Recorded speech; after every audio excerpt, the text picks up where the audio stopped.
بسم اللہ الرحمن الرحیم۔ السلام علیکم بچوں کا محاسن اسلام۔ آؤ بچوں آداب سیکھیں۔ پیارے بچوں، آپ روزانہ اسکول آنے جانے کے لیے گھر سے باہر نکلتے ہیں۔ آئیے گھر سے نکلنے کے چند آداب پڑھتے ہیں۔ ادب: جب بھی گھر سے نکلے تو تمام گھر والوں کو سلام کر کے نکلے۔ ادب: گھر سے نکلتے وقت یہ دعا پڑھ لے: بسم اللہ توکلت علی اللہ ولا حول ولا قوت الا باللہ۔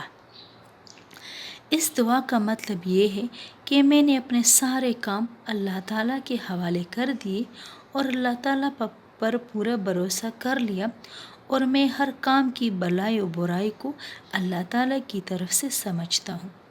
ہمارے پیارے نبی صلی اللہ علیہ وآلہ وسلم نے ارشاد فرمایا: جو شخص گھر سے نکلتے وقت یہ دعا پڑھتا ہے تو فرشتے اس کو کہتے ہیں تمہاری ہر شر سے حفاظت کی گئی، تمہارے کام بنا دیے گئے اور تمہاری حفاظت کی گئی اور شیطان کو تم سے دور کیا گیا۔